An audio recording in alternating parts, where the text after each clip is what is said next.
Hi.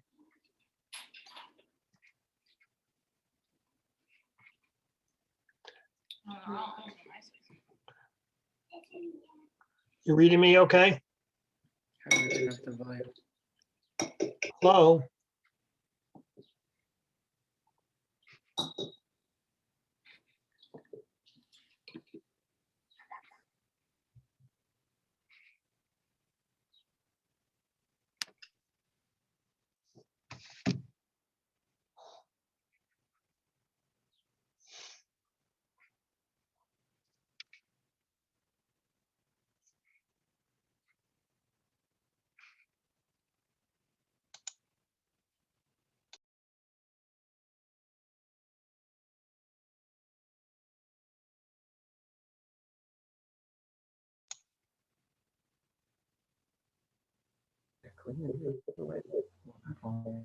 Hey guys, Hi.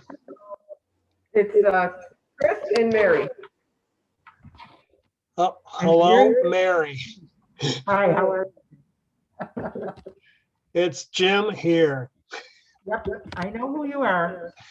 Although I really toyed today, I said to my wife, I wonder if I could set my laptop up on the front porch and just There you go. do this meeting from the front porch.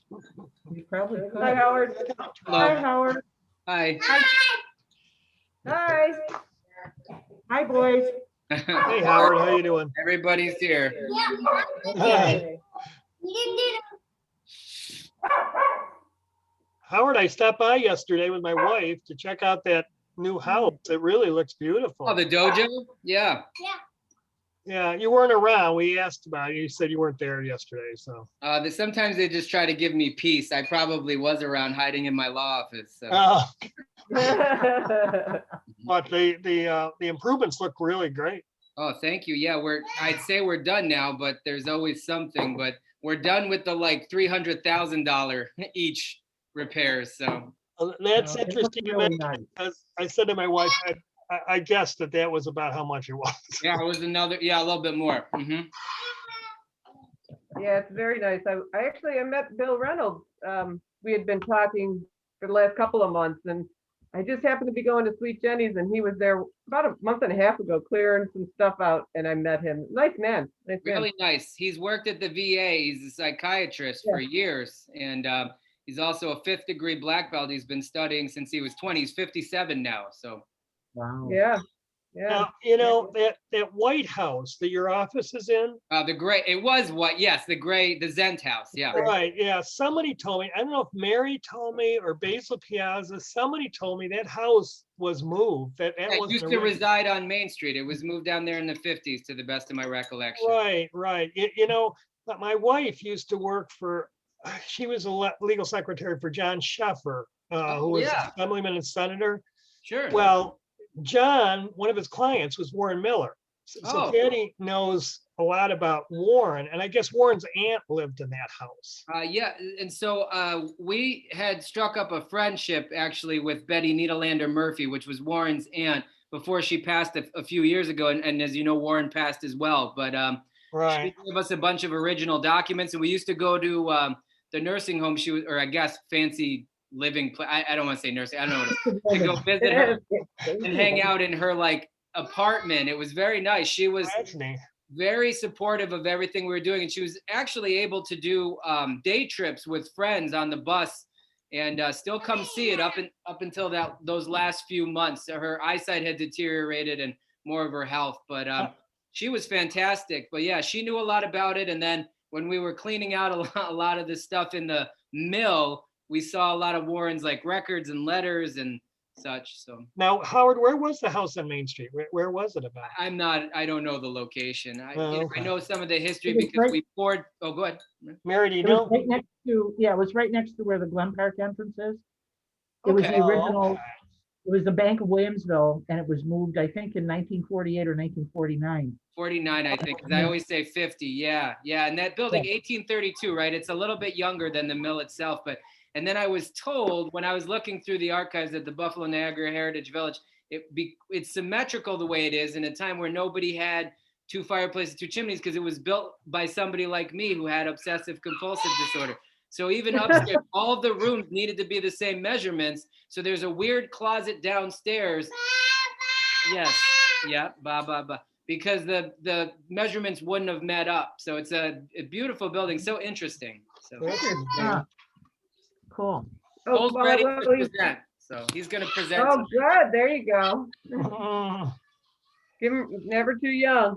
Well, when I was a teenager, I'm at. Howard, I mean, I remember going in the mill and you could get stone ground flour in there. Yeah. They sold flour in there. And I'm always very fond of telling people when they say, well, where's cider? I say, well, I had a lot of iterations: timber mill, grist mill, feed mill, cement mill, cider mill. They sold Kelly's Country Corners things. They sold ornaments. I mean, if you're around for that long, over 200 years, 210 years, I think you take up a lot of jobs. So it's had a lot of jobs. So yeah, at one point they were actually milling flour there. Yeah. yes. Yep. oh yeah. We used to get buckwheat when I was a kid because my mother and I liked buckwheat pancakes. That's why. Yeah, Mary, you probably remember. Remember Fred Big brown buckwheat. Babbage, right? Oh Wasn't he yeah. running that? Yep. Yeah. He was nice. He Yeah. was nice. Howard, while we have you on the line, thank you for offering to let us use the mill for the plaque and photo presentation. thanks a lot. Appreciate that. Yeah, those are wonderful. It's too bad that last year, everything was stymied by the virus. I think that's such a laudable thing, so beautiful. So we're thinking Tuesday, but if we were to move it to a Saturday, would you be open for that? whatever idea? you need, that's no problem. Oh, thank you. 'Cause Great. we're kind of teeter-totter, and whatever brings in the most ice cream business. I'd Yeah, say. we have, we're in a very unique position. We've been very blessed through this whole thing that we're busier than we wanted to be last year and busier than we can almost handle now. Sunday, I tried to take 30 minutes to go to Delaware Park with my kids, and we got a tearful call from an employee, and there were 5 employees on. We can't handle it. You got to come right quick. Really? Wow. Yeah, so it I was believe it. Good for it you. wrapped it past my law office to the bar. So for once we were disturbing the bar. So I feel bad about that. So Well, that's not a bad thing to happen once in a while. no, Right. it was very good. It's Yeah, been we go up there all the time. We should get together. Somebody can get together with you as to where exactly we're going to put the tables or where we're going to set this thing up. Whatever you need, you can move things around. However, Yeah. as long as I don't see any potential liability for my business, it's fine. So Yeah, we don't want to impact your business. And I don't care about that. I never want anybody to get hurt. That's why we always have pushing to put up, proper fencing or move things. We just always want everybody to be as safe as possible. yeah, sure. Hi, Kathleen. Hey, Kathleen. Hey, Kathleen. Did anybody? I thought Chuck was going to be here. Did anybody hear from Chuck? Did you hear from Chuck, Jim? I haven't heard from Chuck now. I haven't heard from Matt A2 because he's on mute. Hello, everybody. Hi, Howard. How are there's you? Matt. Mr. A2. How are you, Hi, Matt? Tara in the background.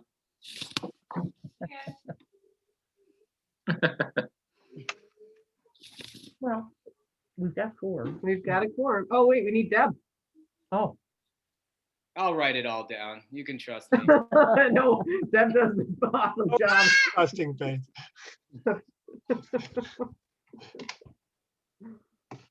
My noodles are pre-quorum, so.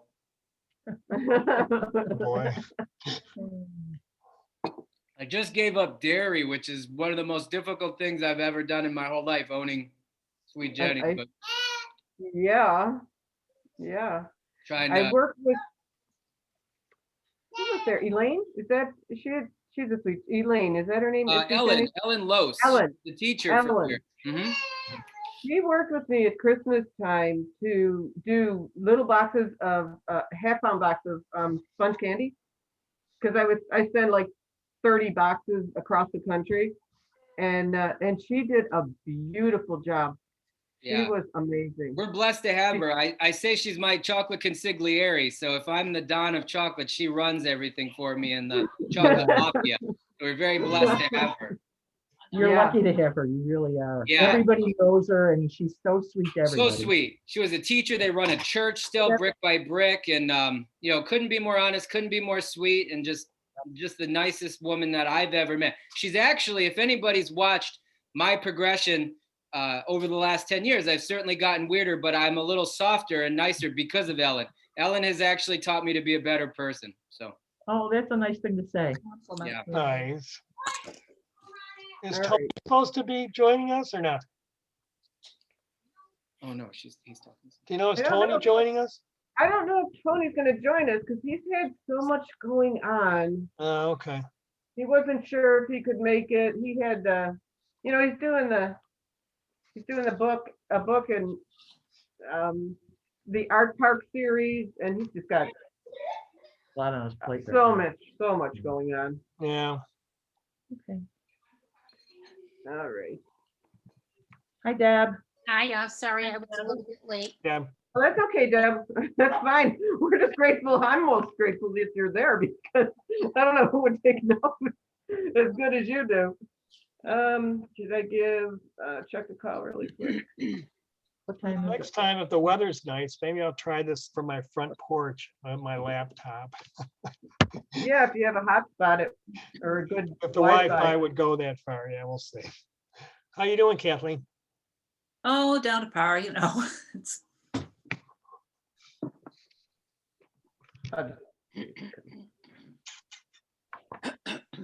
I'm glad it's busy, Howard. That's good. Oh yeah, no, it's wonderful, and it's good that Great. we've been able to keep everybody safe. We had a near miss today. A girl who just came back from university. I said, please, you have to get a test before you came back. She tested positive, so she can't help us for Easter right now. Yeah, so Oh, boy. yeah, we've been 14 employees, and while they've been sick outside of our place, nobody has gotten. We haven't had the Good. Starbucks close. Well, that's good. Yeah. Hi, Howard. How are you? Good to see you. You too. I took a walk with the boys today, and I actually saw, his name escapes me, but Maria's husband from The Irishman. And I said to him, oh, your son must be getting pretty big now, like 16, 17. He goes, he's 21 and he's 6'5" or something. And I was like, wow. Oh, my gosh. Things go. They just go. Time just goes. He's 21. That's what he said. Yeah. And his daughter's like 24, 25. It's very weird, So. We watched them grow up. Yeah, they were just helping out, so now I get to see you. I get to see everybody. I'm glad that the sign guy was busy tonight. So I got an email this morning and he said, could you do the meeting? And I said, sure. I'd love to talk to the wonderful people on the Historic Preservation Board. Wow, Howard. Oh, well. glad to Commission, have you. Historic Preservation Commission. I don't want to get your title Commission. wrong. It's not a board, it's a commission. Commission. Board means it's not interesting. It's always interesting. So. All right, I just called Chuck, but didn't get an answer, so I am going to call the meeting to order. Okay, did everybody have a chance to look at the minutes from the February 23rd meeting? Yep. Yes. Okay, there's just one correction. Deb, Okay. in other business, Mhm. it's actually the CLG, not the GLG. Oh, CLG. Yes, CLG. okay. Yeah. So that was the only correction. So that's, did Okay. anybody else see anything? Mm-mm. Okay, No, do I have a motion? All right, I'll make a motion to accept the minutes. Second. Was that Mary? It Yeah, was Mary, Mary. Okay. And seconded by, Kathleen. Kathleen. Kathleen. yes. thank you. All those in favor? Aye. Aye. Okay, Deb, you know what? I always assume now, because we're on Zoom, that you don't need roll call, but do you still need to make sure who's here, or can you see? Yeah, well, let's take the, for the audio portion. Yes. So it's Miss Hunt, Here, yes? yes. Miss Lowther, Here, Mr. Akers, Mr. Excuse- Bannon? No, Excuse- Mr. Tomorrow, Here, Mr. Stone, Miss Palmer, Mr. Barrett, and Trustee Etu. And Here by Zoom. Deb. and Mhm. Kathleen. And Kathleen, Kathleen, Kathleen, yes. Thank you. all right, you're welcome. Okay, under new business, we'll go right to the sign. So we can't, don't take up too much of Howard's time here. Did everybody get the emails that I sent? The pictures, yep, the permit, the certificate of appropriateness, and where exactly we are speaking of the area we're talking about. Oh, Mr. Oh, there Akers. you are. Okay, Deb, let's go back there. Okay, Mr. Akers is here. Thank you. Okay, great. Good. Okay, Chuck, did you have a chance to look at the sign information that I emailed? Yes. I'm very Okay. happy with it. Okay, all right, Howard, if you'd just like to present to all of us, so we can all get an idea. Sure, yeah, and I have all the time in the world. This is going out to me now because I don't really leave too much. So this is like a night out. So Oh, okay, you can stay. we You can tried stay till to- we're done. yeah, we tried to keep the dimensions of the sign, what you guys say is pretty standard. So the 3 feet by 3 feet. The height might be a little bit higher than usual. So if we needed a variance, only because the English we thought would be required for people who can't read Japanese kanjis. Thank you, Mr. A2. And it's funny, the way that Deb said your name, it sounded like Trustee A2. I'm going to call you that from now on. Trustee A2. Thank you, Mr. A2. So it's up on the sign, you can see the dimensions and the placement. It's the same material I used in my law office, which is the high density urethane, Okay. which I know is a preferred, material for you guys for the durability and weather resistance. Yeah, I mean, I don't really have anything else. It's an aluminum bracket holding it up. And it's one-sided. It doesn't face the park. It just faces out. And it's on, and its location is on our third building, which is 60 East Spring Street, as opposed to 56, which is the mill, or my law office, which is the Zent House, which is 80. So Okay, is the back of it? What color is the back then, if it's it's just one-sided? finished black. Okay, Mhm. good. What's the height from the ground to the bottom of the dojo sign? 9 feet to the bottom of the dojo sign, less to the Mizuchi, but if you see and it's hard probably on the drawing, to the bottom of the bracket, which is more or less the bottom of the circle of the logo we had created. Yeah, that's about 9 feet. And the reason is, so we're not on Main Street. So as far as any, we're not distracting people. We're not, but it has to be high enough that it's visible from the parking lot and from the road, because it is set back quite a ways. I know there was just a survey up a second ago. I probably should have spoke to how far back the property. Good, thank you so much. Yeah, there it is. Yep, and so you can see that, from where you would be able to view it, which is the long black line that says 151, not any of the drawings for the walls and things. It is quite a distance. So we wanted people to be able to see it. So. Is that door going to be used? There's a door right under it. Yeah, and so Here. yeah, what we've done is we weren't able to, because you can see the snow and the weather just broke. We're putting and we talked to Mr. Masters about this, a stair, and also finishing where the fence has been broken by people who had kicked it, and finishing the fence until you get to like a one step up to that location with a railing. So it'll also make it a little bit safer, but that is a preferred door, although there is a front door which is cut off by the drawing.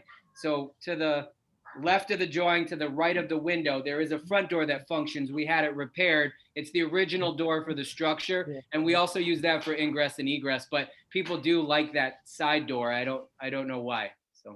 So, okay, so the bottom of the dojo sign, the English version, so that's about 8.5 feet from the ground? Yes, but it's hard to tell from the drawing. It's pushed back. So it looks like it's flush with the front of the building. It's not. It's to the left of the door. I don't think he knew how to render that. Okay. It's so it's set back to the left of the door if you're facing the door. So it's further back on the structure. Okay. No giant's gonna bump their head Yeah. on. Oh, so it's not on the corner? It is not on the corner. No, it's to the left of the door. So it's more like over here. Yes. Yeah. Where you're Yeah. or whatever. Cursor. Yeah. No, Yeah. I don't, shaking the mouse. Yes, it's to the left of the door. Just like in and I don't expect you to remember, you do so many of these, but it's just like in my loft. It's on the Zent house. It's the same Right. placement. Mm-hmm. Yeah. Okay, and then you said it was aluminum bracket? Yeah, it says high density urethane blade side aluminum bracket. Yep, single sided. Yep. Okay. Can you let the dog out, please? Looks like it fits. Anybody have any questions for Howard? Is everybody, I mean, I like it. I like the color. I like the. Yeah, the last thing I would say about the logo is, so it's Ishinru is traditional Okinawan karate. This logo was created by an artist who had also studied tattooing there. His name's John Miro. He owns HOD and Lock House. He's been a friend of mine since I moved here and a client, and he does my tattoo work. And so he put a lot of painstaking research into it. So because the dojo, when you finally come inside and see how beautiful it is, when the world is back to normal, is very sparse, very simple, very traditional, the sign had to be traditional. So the kanji were important to get right. And we've had 3 people who write and speak fluent Japanese check it, because it was off a little bit in the beginning. So it's traditional, it fits the dojo, and then it has the English for anyone who might have been confused. So really, I think it's beautiful. It's been a labor of love to have created. It's not like we took a file from a internet, I don't know what they're called, like stock files, you know? Right, stock photo. Yeah, I know. I talked to Bill. I was really fortunate to get to know Bill through all this. And I talked to him since the beginning, and he explained a lot of that to me. And I really thought it is very beautiful, actually. It's very authentic. A Mizuchi is a water dragon. So being right next to Glen Falls and being right next to having the sluice and being right next to the water, it all kind of tied together. So it's beautiful. And actually on the symbol that they use in Ishinru, which is one heart method in English, it's a woman who's like almost like a mermaid, but is part dragon. So it all really tied together, and it's a good location for it, and it's just been great. Okay, good. Any other questions? The only other thing I would add is, just for the record, I think, Howard, you did a wonderful job with this structure. Thank you. Yeah, it was. I mean, and anyone who's seen my personal Facebook, we shared a lot of the pictures again of the process, and I mean, it was ready to be condemned. Well, yeah, when I saw it originally, so Yeah. it looks great. Thank you. Yeah, no, it's beautiful. It was great to bring it back, and such a great feeling when you're in there. And it really it tied the rest of those 2 buildings together. And now, as we get the fences fixed and the little flourishes, and build the garden in the back of the dojo, which is going to be a meditation garden, just such a wonderful place to be. I'll probably just try to petition to be buried there. So I love it. Howard, Okay, the only- I can tell, the material is a wood clapboard. Is that what the? It's a high density urethane, the sign. No, I mean the structure itself. Is that wood clapboards? So yeah, we had to find the actual, they still make that material like a barn board material. So Okay, all right. we had to find it to do the fill-ins for the pieces that were rotted and missing. But Abraxas, which is the company out of Grand Island that did the work, which is also working on the Statler now and had done whatever they're doing whatever the HSBC building, and they did the that building on the corner when you come out that Barry sold, the huge apartment complex on, you know, what I'm Okay. talking- they did all that structural work lately too to shore up all that brick that was missing. So this is pretty historically accurate, really. Yeah, they're great at what they do. The windows we rebuilt from pieces, the ceilings inside where we could, we reused board, restored what used to be the gatehouse, which is the outer part of the structure, and then just did some staining to bring it back to its original color and texture. So yeah, That's great. it took a long time and a lot of money. So It looks great, Howard. that's why I eat noodles. This is just, you know. He's on a Nope. diet. And the sign looks great. I think the sign looks great. Thank you. Yeah, it does. I just have, Really? am I muted again? Oh, you're good. You're good, Kathleen. Okay, I just had two very small things, but could be important at some point. On the sign permit application, it just reads 22. So we need either a 0 or a 1 there after the year and the date that it was signed by Howard or whomever it was that, you know, signed the permit application. See at the bottom there? 3/3/20. Oh, that's not me. That's Syed from the sign company. Yeah, I But, apologize. you know, I think for the record, it would be good to have, especially when it's earlier in the year. I'll just to send have- it back to Syed. My signature appears higher in the yeah. document. Yeah. I noticed that, and on in the same token, at the top, and this isn't you, it says received by Tim. You know, if we have to go back at some point, not on this particular one, this is on the application. Yeah, for it should the- say masters, huh? Up at the top where it says received by Tim, Yeah. we really need to have a surname on there.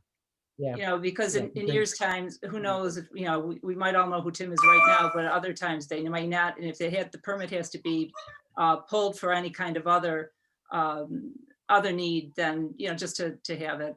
I can certainly resubmit that to Syed to give back to Tim, and then I can even email Tim and just, Yeah, or even just initial it probably would be all right, but, you know, Sure. with the date.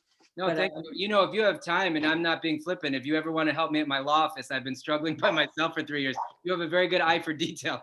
Oh, well, it's not only part of my job, but I was an editor for a million years, so Oh, okay. I see things that others wouldn't care about. No, those are very important. So thank you. So, Yeah, very thank good. you. It looks very good. And I have a brother who's a sign painter, and he does many things by hand and use the materials. And it really, it's a very stunning sign. It really Thank is. you. Looks good. Matt, do we have to take this back? Do we have to table this and get it back, the form with the proper information? Before we I can don't think so. run it? Okay, All right, Just to make who's gonna sure. contact Tim to make those changes?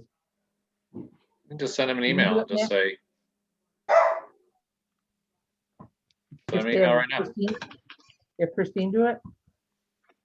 We should be able to approve it with corrections.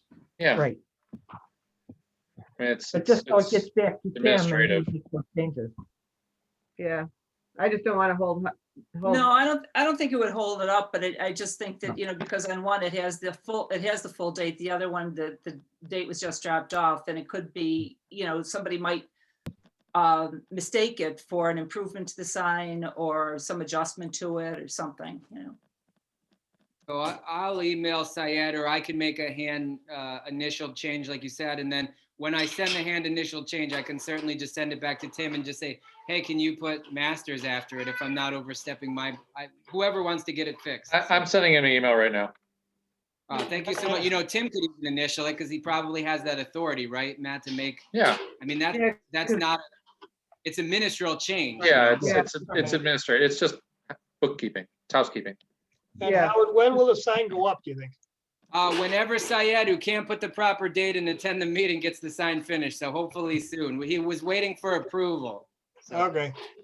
you guys are known for being fair and very knowledgeable, but also tough to get signs approved. That's what he said, so.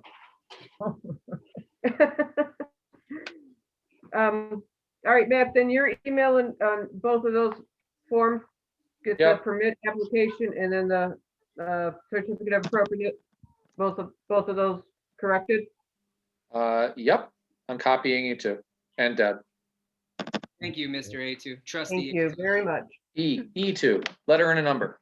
Oh, E2, bingo. Okay, then I'll Yes, make a Betty. motion to accept the sign as presented with the composite I'll second signage. it. Well, wait, we're not finished. Oh, sorry. In black, red, and white as it sent to us, at 9 feet in height, and to the left-hand side of the egress door, and 2 ministerial corrections to be sent by trustee E2 to our building department, and that's it. Is there a second? Second. Okay. All right, then, all in favor? Aye. Aye. Thank you. Opposed? Oh, should have waited. Thanks, Howard. Approved. Thank you, Thanks, Howard. Do I just log out? I'm not good at this. Just log out. Yeah, just hit Unless leave. you want to You can stay. stay, is it your night out? I mean, Oh. you're- Thank you, guys. Have a wonderful evening and everyone stay safe and healthy, okay? Take it easy, Howard. Okay, we'll see you before Easter. Thank you. Bye now. Thanks. Bye-bye. All right, bye-bye. Bye. Bye. How do I do this, Tara? Tara, how do I? Just hit leave. I'm trying. It's not working. Bottom Down to the bottom. right. Not a touch screen. Oh, it's not a touch screen. Sorry. No, it's not a touch screen, Howard. Bye, boys. It's all right, Boomer. Bye, guys.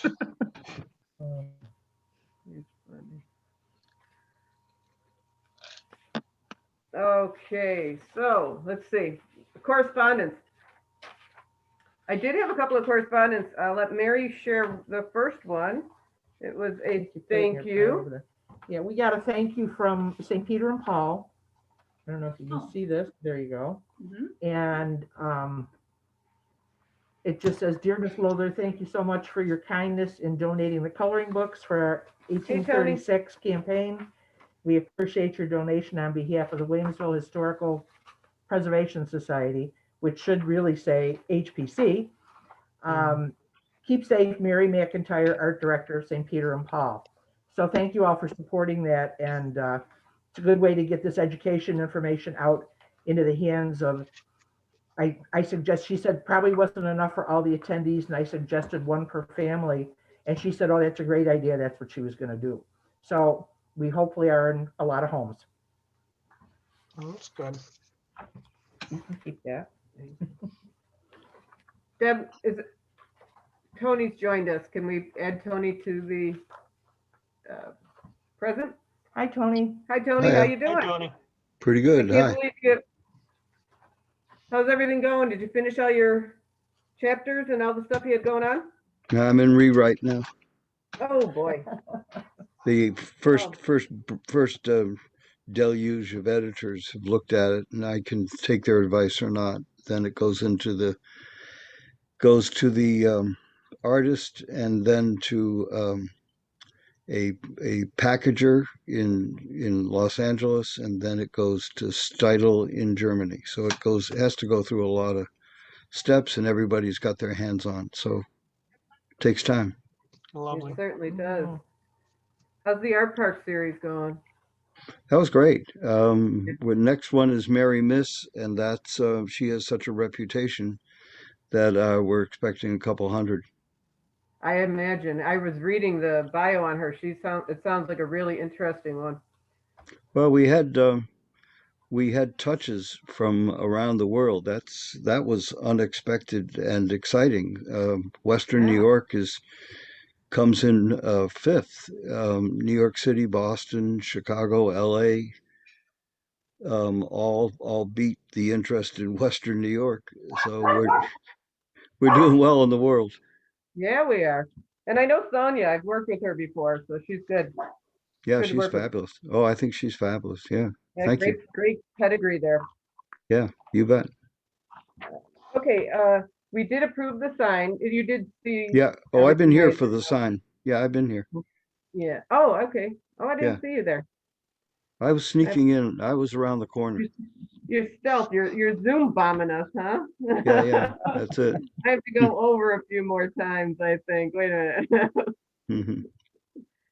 Mhm. Okay, so we did receive that correspondence. I did email Keaton for the list, the WBA list. He received an updated one and gave me those that I asked for. He wasn't real comfortable giving me all 102, which I don't blame him. So we do have contact for the ones that the plaques that we were going to try to contact. Matt, did you hear back from any of those folks? They all that got the letter from last month we discussed. I don't know. If Judy heard back from him, she didn't mention it to me, and we've had a lot going on, so. Yeah, I know with what I know. Okay. All right, you just if they didn't get back, you were gonna give them a call. But if you don't have time, now that I have the information, I can do that. Okay, yeah, that's great. As a courtesy, hey, I know Yeah, we can cut out the middleman, because, you talk to me, I talk to Judy, Judy talks to them, should she, filters back down. So if you have the Yeah, contact, probably we can attack it from a couple of angles. Okay, so I'll call them during the week then. And Could I ask a question? They used to print a pamphlet with all of the names, and I don't know if that's gone the way of all things, but They didn't this year because of the COVID. because, yeah, so I mean, Because it was all paid for with sponsorships and nobody had the money this year. okay, yeah. okay, and I did email Tim regarding Morpat. I believe I CC'd you on that, Matt. The deck. Yes, I just saw didn't hear- that. He didn't get back to you though, I didn't see. No, he didn't. I didn't hear back from him. So I don't know if he's having trouble finding or maybe there isn't one. I don't know what the answer is on Yeah, I that, don't know. but I was hoping to run into him recently, and he was out that day, and so I haven't had a chance to talk to him either. I saw him briefly last Monday at the planning board meeting, but not to talk to about that. okay. Put it on the agenda for next month. Yeah, we'll put it on the agenda Okay. for next month.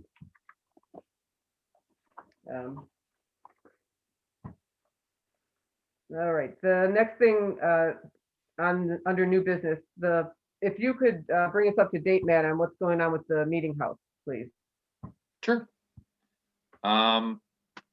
So the mayor had a meeting with the supervisor on Friday, and Brian expressed an interest in pursuing the idea of acquiring the meeting house as a town property, which has the effect of doing several things.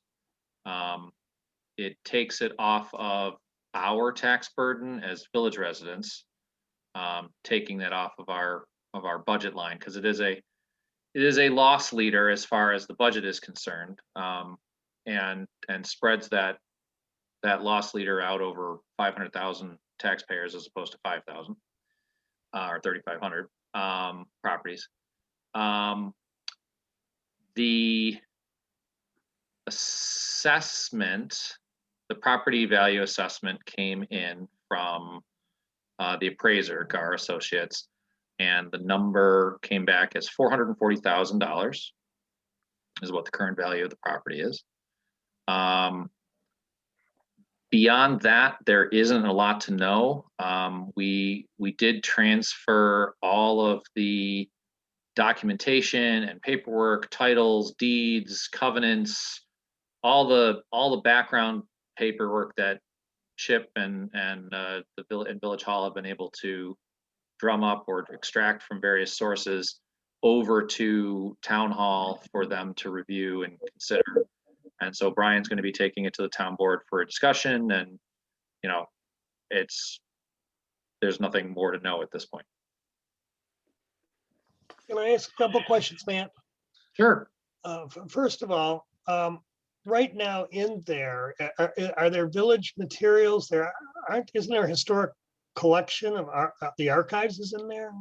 Yes, So we Mary have and to find the, someplace. We'd yeah, have to so the find Williamsville some- Historic Society is up in the loft on the second floor. So we'd have to and, find some place for that. Right.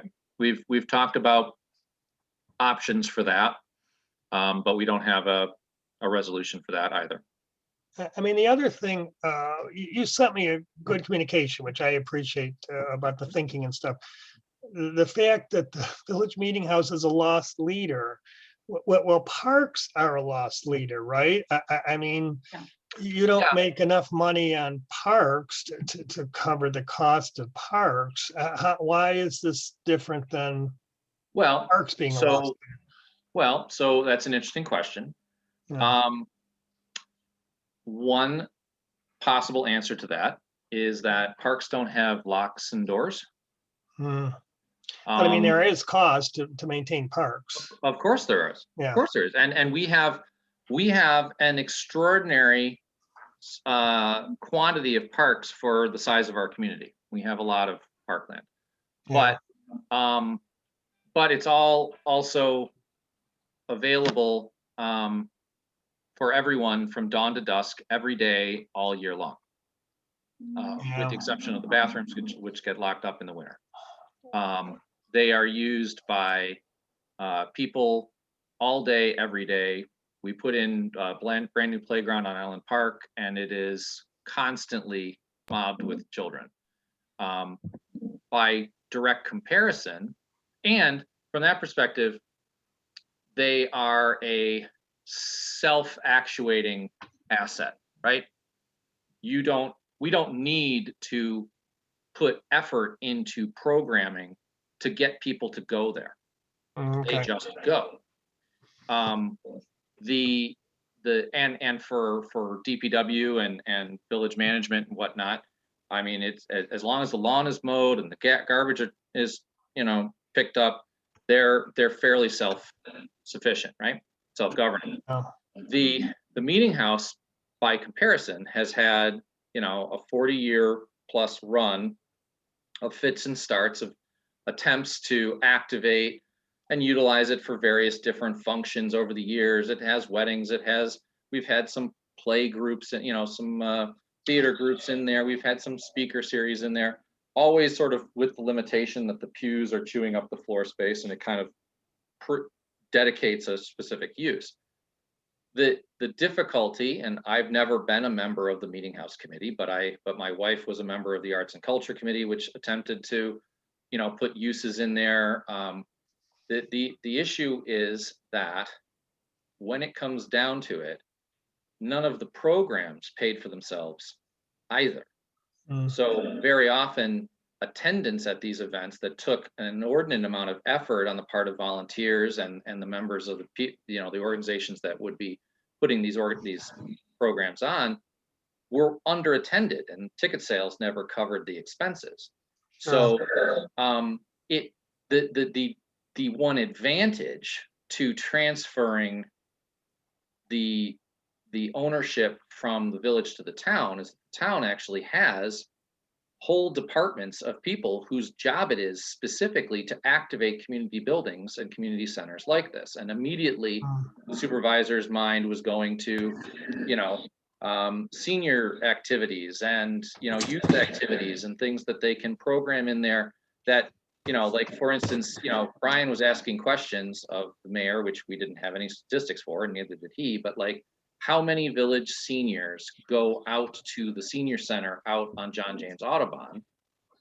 And would that number increase, would the participation in that number increase if those programs were brought to the village as opposed to the village having to go to it, right? And so, something else that has come out, there's been a long-standing narrative regarding the pews. That they were not removable. And no one has been able to find a document, a deed, a covenant, a grant, nor has anyone at SHPO been able to come up with any hard evidence that that remains true. Now, it may have been true at some point. It may have been some covenant of a grant that was given through SHPO at some point in the past, and that had a sunset on it. But currently, there is no evidence that the pews could not be removed if someone wanted to do that.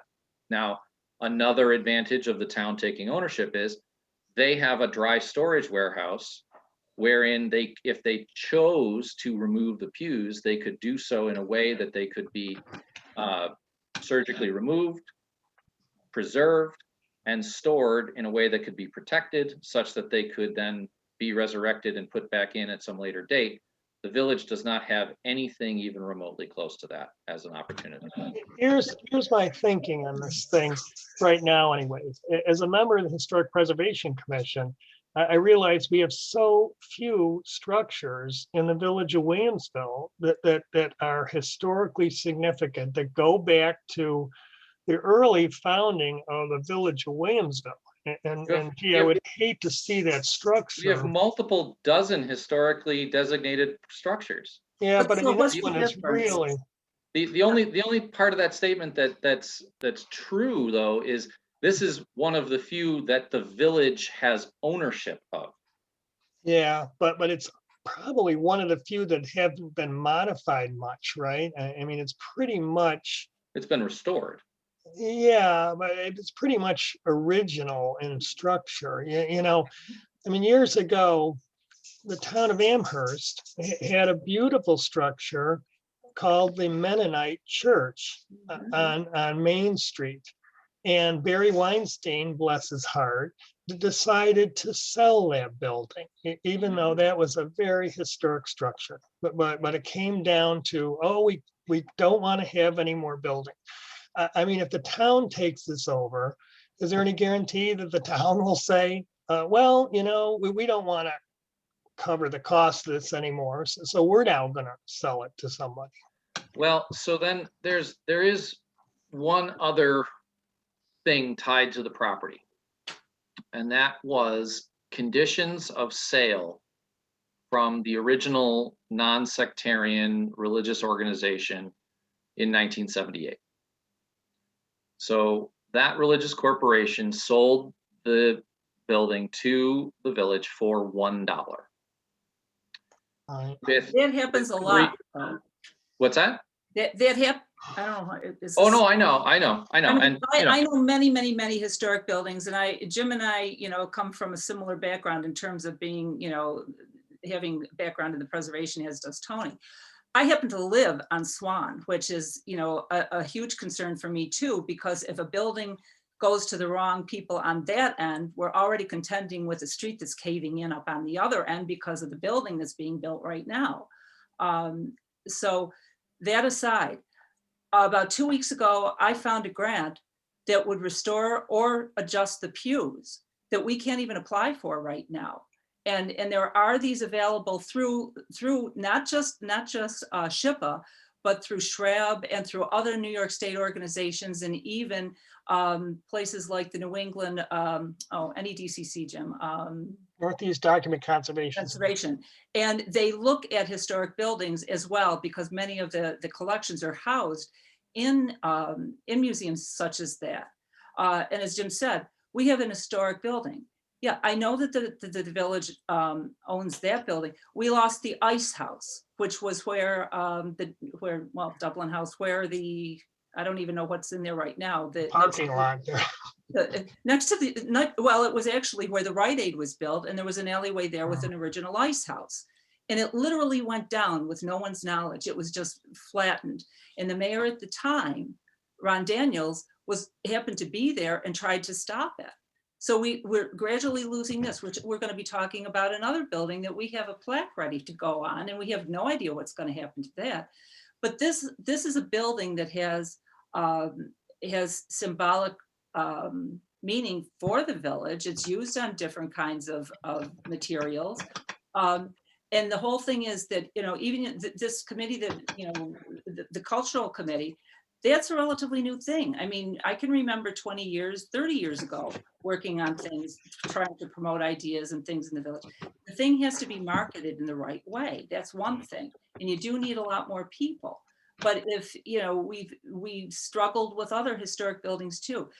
Amherst had the joint, Amherst and Williamsville joined together to save Glen Park. That was going to be totally, you know, ruined and torn down. And Jim, I don't know, Jim, I think you and I was on the board. and my husband was working with it too at the time. And they really, you know, they struggled with it, and it became, look at what it is now. We would have been left with nothing. So I think Maybe I've been around too long. You know, there are reasons to save buildings for certain reasons. And I think that it's, before we look at just, you know, who's going to buy it, you know, it would be a horrible thing to have that building disappear completely. Yeah. No one wants to see that happen. Well, you don't know if somebody buys it. You don't know. You know, I mean, here's the thing: if someone buys it, they don't get the right to just tear it down. It's protected by this organization that I'm talking to right here. No, I realize that, but other things have been torn down that have been protected by this organization too. And I think that we have to be, you know, be cognizant of and a little more vigilant about, you know, what we consider and what people want. And, you know, I think that we've got to have a little bit more consideration and give people a chance to understand what is a possibility here. Of course. Right now, at this time, you know, people really are not aware. As much as you think you've put information in the B, a lot of people don't read the B. A lot of people don't look at the website. So there's got to be something that we can help out with. So, well, I mean, so just to be clear, I mean, there is no action being taken. This is a fact-finding mission. We were pursuing what ifs. No decision has been made. No, you know, the for sale sign's not on the lawn. And you cut me off, but what I was going to say was that there were several covenants that came with that $1 sale, that if a future prospective buyer other than the village was unable or unwilling to fulfill those covenants, then there is a reversion clause wherein either the successor religious corporation can take back ownership, or they get a significant cut of the sale from a commercial sale, which also would not be triggered if the town of Amherst took over the property and maintained those same covenants, which, quite frankly, the way the covenants are written, no commercial owner is going to want to withstand those covenants, because they don't make sense. It's, you know, that, like, for instance, you know, having a dedicated space for religious worship to occur, right? So if that was a restaurant, you know, they're not going to segregate a small little corner of it and say, okay, once a week, someone, you know, this non-sectarian, you know, religious organization can come in and do their services here. It doesn't make a lot of sense. So by transferring ownership to the town, the idea is that it stays in the hands of the public. The financial burden is spread out over town residents as opposed to just village residents. It becomes activated, and these covenants that would otherwise revert ownership are maintained. So the issue is it stays in the hands of the public until the town supervisor or a town board decides to say, we're going to sell this thing. yeah. at which point those same reversionary clauses trigger again. Yeah, I mean, the Mennonite church was in the hands of the public. Yeah. Until the town board decided to say, oh, we're going to sell this to a bank. Mhm. And there must not have been a lot of covenants or deed restrictions on that building because they put in new doors, they put in new windows, they installed drywall. I mean, the inside of it, Yeah. no Yeah. semblance of what it originally was. And so, I mean, I guess I've been around too long. I was at the ceremony where the religious congregation Yeah. gave it to the village. And so, I mean, there are other buildings, Matt, you're right, that are historically significant. But to me, this one, because there's been so little change to its original structure, really captures a jewel of what the village originally was like. Yes, and right now it stands as a statuary to that, as opposed to an activated, monument. It is a cold, dark shell. I'll take a than it's I think statuary a over nothing. little bit, Can you I know, ask a question, please? Yeah. Matt, it seems like this whole discussion is based upon how much money it's costing each taxpayer in the 3,500 homes to get taxed. That's one of the issues, yes. What is the annual cost of maintaining this building to this village today? I don't have the budget in front of me, Chuck, but Ballpark, I know that it is 1,000, 10,000, 1 million? What's a well, ballpark? God, it's not a million. No, it's in the 10,000s range. It's 10, 15, 20, something like that we put in forms of maintenance and whatnot. And that is completely independent of grant money or any sort of, projects or renovations or anything that have been done over the years. That's all been subsidized separately. So to that point, it is not a large dollar value, but it is a dollar value nonetheless. And it's a burden that unfortunately we have failed to adequately live up to, as far as actually finding a real viable, reliable use for this building. Now, I mean, Kathleen, you're absolutely right. There have been multiple groups of people, multiple individuals, multiple organizations that have come and gone over the years trying to put things into that building. That no one's denying that. But the problem is that what we've lost along the way are those people that are willing to do it. Our meeting house committee came to us and said, with the completion of the last CDBG grant money renovation that's going to be spent coming up, our mission is complete. The building is completely restored. And they've lost people over the years. I don't know how many people they had at one point or another, but they were down to like 2 or 3 by the time they were done. And they said, we've tried what we think is everything that could have been done, and we can't seem to get anything to stick. Now, the only recent viable tenant that we were, fingers crossed, really optimistic about, and could still be, was Rocking Horse Productions was starting to get the ball rolling on having an actual full season of theater performances. And just after they started, COVID hit. Yeah. And they've been dark ever since. And so that's an unfortunate thing.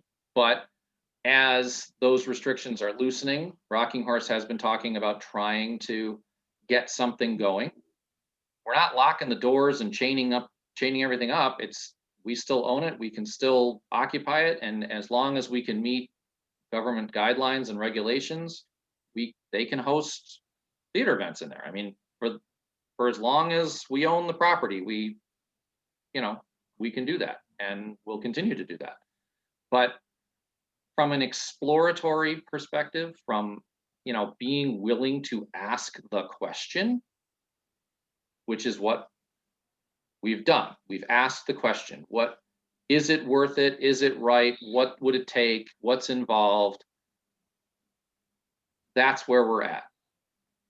And just as many people have come to us and said, that's a really great idea, as people who have been opposed to it, because that's the nature of the game here. Is everything's a coin flip. So some people are in favor, some people are opposed.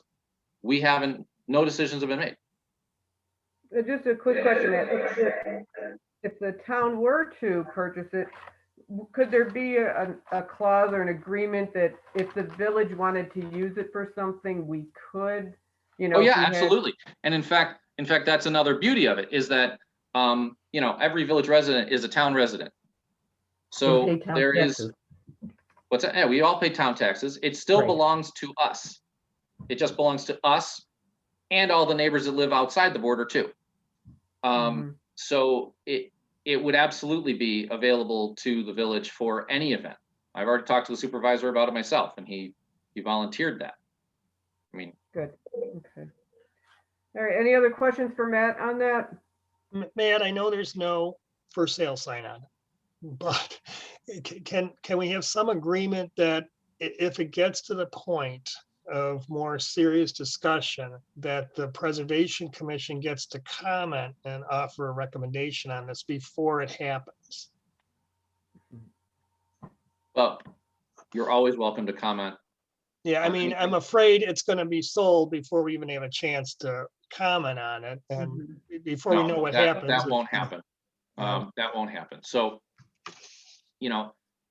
I think, Matt, that Jim and I know, and I'm sure Mary does too, and Deb, we've seen it happen. And I think this is the concern that we have, that it's an important thing to consider, and it's an important thing to take time to think about and do. And being in the middle of a pandemic, there's so many things that are shuttered. We've got to really be cognizant of what this could mean, even with the covenants. And I knew about the covenants, and I know that they can be tough, but it does have a place, I think. And it's just a matter of figuring out what, and how many more people we can get to, and really the marketing needs to be done, Well, then I would say have at it. I mean, we would welcome. The village owns it, and they need to start doing it too, so I think you need to get information out to the public that we need that kind of help, Well, I agree with you. And I will say that for the entire first year that I was a trustee, every single meeting, I repeated to the point where I was blue in the face that we have a volunteer problem in the village. We have a volunteer burnout issue in the village. We have, the same 36 people have been kicking in for a decade or more. In many cases, I mean, Mary has, been an active member of this community for forever, right? Many of you have. And at a certain point, we can't ask people to do any more than they've already been doing and they've already done. And we're not seeing a groundswell of new volunteers rising up to take the mantle of these things. I'm lucky I can get a dozen people to show up to anything. Yes, Chuck. I see the problem in I understand what you're saying, and I totally agree that it's hard to get volunteers. But when you go out and ask for volunteers like you're doing now, or not you, but the village, they say on their little newsletter, we need volunteers. And then you read down and it says, go look at our committees that we have there and read what they do to see if there's something of interest to you. That's not where you get anyone to do anything. That's not marketing. Okay, so I agree with you. But I would also challenge the fact that the Village of Williamsville is a government administration, not a marketing company. And we don't have a huge staff of people dedicated to this effort. The best we can do is send out a call and hope that people answer it. You know, and I'm sorry, but I do push back on you and say, you know, if you feel motivated and you feel activated by a topic, the village is never going to turn you away when you say, this is something that we want to pick the mantle up for.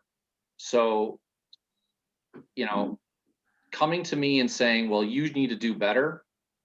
I'm sorry, but I've got a lot going on already. The village, the trustee board needs to do better, but they need to do it in a way that if something comes up, you go out and hire a consultant to figure out what's going to go on, and then you build upon that. Has the trustees or has the village board or the village itself ever gone out to local marketing firms and people that are in the PR business that maybe live in the town and present this problem to them and get them to come back with suggestions? I mean, when I was starting my business, one of the things they told us when we, starting a business is you need a lawyer. Well, go talk to 10 different lawyers. Here's a series of questions. Talk to them. They'll all give you an hour or 2 hours of their time at no charge. Then you go on to the next one. After you do this 10 times, you have a general idea of what you need to do. Yeah. And so I mean, that's the example. not in my tenure as a board member. I don't see it ever going out asking people that know how to do this if they could help out. It's just, hey, we need a volunteer. If you see something you want to do, come let us know. But they don't know what our problem is. That's my point, and I'll be quiet from now on. Matt, do you expect anything to change from the next month on this thing? No. Okay. So, Christine, you know what I would request is that this item be placed on the agenda for next month under old business, and then Matt can keep us posted as to what the status of this is. Sounds very, Is that all very right? good idea. I agree. Yeah. Mhm. Good idea. Good idea. We will then move on to number three, discussion regarding the preservation of the mural inside Bank of America, the Bank of America building. 5529 Main Street. That's another big one. Yeah. Big thing tonight. And that great ideas. Everybody had, I mean, the email stream was so full of ideas, but what are we going to do? Anybody have any?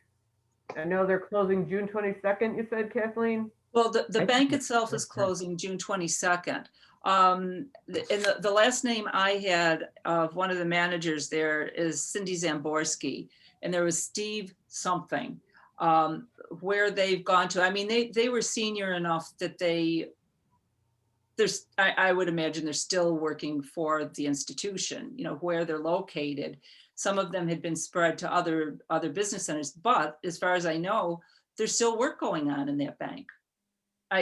People coming and going for appointments. Now, how long that's going to, for certain types of business, I think, but how long that's going to go on, or if it's bank employees only. I mean, I've seen people opening the doors on my own way to work, so. I think they're Tony closing out. was on top of this thing in terms of the cost. Yeah. It seems to me one step is to get somebody to give us an estimate as to how much it would cost. I can't imagine how much it would cost to try to, I don't know whether you do, you cut through the plaster, you I don't know, you seal it I'm up sorry, so it doesn't crack. Yeah, Jim, I'm sorry to interrupt you. Sure. I wasn't on this string. What are you talking about? Well, Pat, if you've been in that bank, which I haven't, but I understand there's a big, beautiful mural in there. It's beautiful, man, and it Mhm. documents a lot of history of the village of Williamsville. Now, I don't know what the So history of that mural Why was. don't you nominate it? Well, if the bank closes, we lose the mural. That's not true. You, under the new historic preservation code, you can nominate interior landmarks. Was it nominated for interior landmark or just the building? because it was Just nominated. the building. The building is nominated currently, but you had no right to an interior landmark until the new code was adopted. Yes. But, So you can now nominate the interior landmark. okay, that, Matt, Yeah, what's the effect of that? The same as any preservation covenant that comes with the nomination on the exterior. Which means that whoever takes that over can't Can't destroy it, destroy it. paint Well- over it. They can't destroy it without your permission. Yeah, well, that may be true. That may be a good avenue to go, Matt. I was just thinking, Tony was alluding to the fact that there are people, I guess, that are conservators, that are specialists, that do this kind of work. I can't imagine how expensive it is, but Tony, did you say 200,000, about 200,000? Is that what you were guesstimating? Oh, you're on mute. Any grants out there, Matt? For I that don't one? know, maybe. I didn't put up any number on it because it would be fruitless to do so. It very well could be painted on a canvas that's applied to plaster or whatever the substrate is, and so it could be very easy to get it off.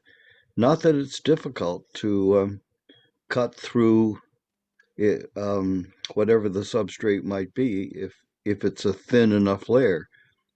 I've paid to have that done, and it isn't astronomical, but we need to look at the aesthetic merit of what we're doing. Surely it has historic merit, but it would limit the places that you go. Whereas the artist is known, is a player and recognized as a regional person of note. We still would have to determine, or have someone determine, a curator would do that for us, as to whether or not it would be worthy of going to an art museum. I think instead our very own museum right here in Amherst would be a fine repository for it. For they have the wherewithal to preserve it and the expertise to store it or permanently display it. I don't think it would be accepted by the Birchfield or by the Albright or any other Castellani, or any other museum, even though the guy's got a reputation. but you know the artist, Tony? Yeah, I looked him up. Oh, Yeah, and he does have a reputation. As a Yeah. matter of fact, the Birchfield owns work on canvas by him and some drawings. Yeah. And so if Matt, you should try to get in and see this thing sometime. Just go into that bank and look at that wall. well, I've seen pictures of it, and I think it's of historic interest, no doubt. And it is absolutely of historic interest. But put it up against a WPA mural, no, it's not going to. Right. It wouldn't hold water against some of the things that we find in our post offices Yeah. or federal buildings. The thing is, though, that there are organizations and grants, the IMLS, again, SHRAB, and some other New York State organizations, including something Hudson Valley, but and they do award grants for this area as well, and they're made to they're sort of designed to do local history, because they know that the museums are smaller museums are at risk. Right. But we just don't have enough information about what the sale is, if there's a sale that's already been made, what the intent for the property would be. But if it would seem possible to do a nomination for just the mural, that seems like it seems like a good idea. I mean, people know and recognize that mural. Yeah, so it would want to stay within Williamsville, Amherst. It would. I don't think you want to see it going anyplace else. Nor could I figure what other place would take it. Want it, yeah. I agree with Kathleen. I guess, well, from Matt's suggestion, I think we should move ahead with designating that mural internally to preserve it. I don't think it's a dialectic. You do one, you do both. Right, but I That mean, is, I would like to move, why don't we start the process of designating that mural? that's a fine idea. At the same Yeah, I mean, time, let's How do we find do out. that, Matt? Why don't Well, we find fill out out a what's, nomination for it. I think I would argue that short of nominating it, you don't have a lot of you don't have a lot of ground to stand on to compel the future owner to do anything that you want to do. Nominating it, getting it designated, even if in the long run the decision was to dismount it, relocate it, preserve it in some other location, that would be one of the things that you as the HPC would be pursuing with that owner who wishes to pursue that and wishes to pay for it, I might add. But short of that control over that landmark, they can just tell you to take a hike. Well, Kathleen, if you want to take the lead on it, I mean, Well, I would move that we start the designation process. But frankly, right now, I can't do that because of other obligations I already have. I'm working on 5 other grants and it's part of my job. And, so I will help it, but I can't take the lead on it.